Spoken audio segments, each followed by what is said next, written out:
when I was nothing but a child. I spent every day drawing and being independent. I didn't know much about what was popular because I didn't care. I loved my siblings who seemed to get more attention, and I loved the family who were either much older or much younger than I. I didn't want to include me in what they were doing because I simply couldn't understand it. In school, I knew that people didn't like me. I didn't understand why, even though their words stung, as they called me names and told me things.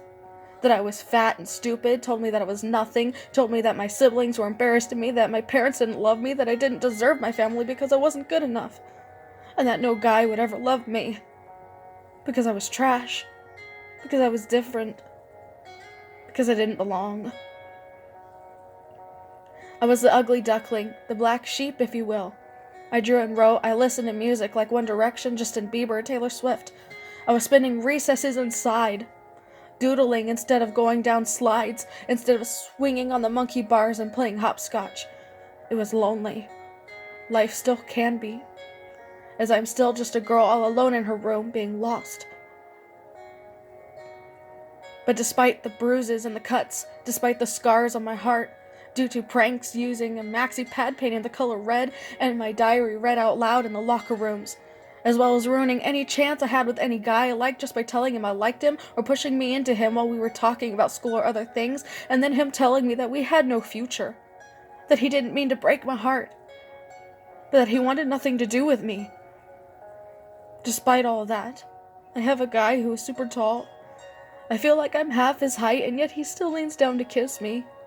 I weigh more than him, and I'm just about as wide as I am tall, yet he still leans down to kiss me and tells me that I'm the most beautiful girl in the world. It is hard to believe him and see what he sees sometimes because of all these stupid words people said. All these stupid games people used to play when I had done nothing to provoke them.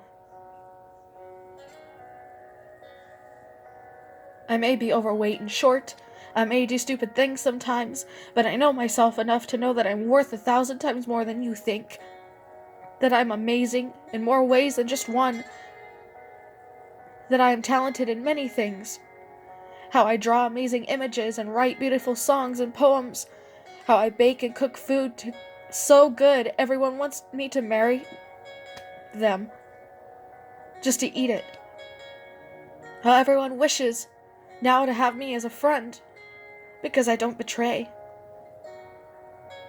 I use the dark and cruel things I went through, not as a weapon, but as a motivation, as a way to fix myself and heal the little girl who had to learn early in life not to give a damn, who had to grow up super fast because she tried to use a knife on her wrists. And to forgive her for letting such torture be a weapon that not only others used on her, but that she used it on herself. I use my past as a way to help others, to give them an example as how they should treat and love a person.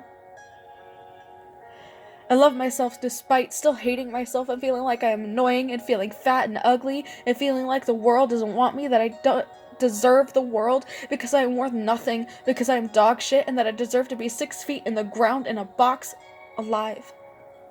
Alone forever because of these flaws. But I learned that flaws have their beauty, and that beauty has its flaws. I learned that a perfect person doesn't exist, and that the people who do exist aren't perfect. I learned how to forgive, but I will tell you that I have obviously not forgotten. But I tell you that I love myself despite all these bad habits that others have helped me create.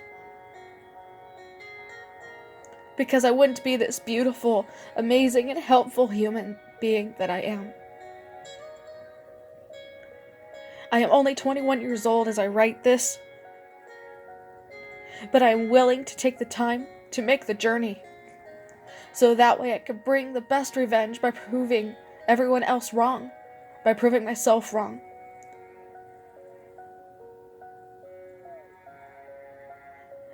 And being the person I believe I can be.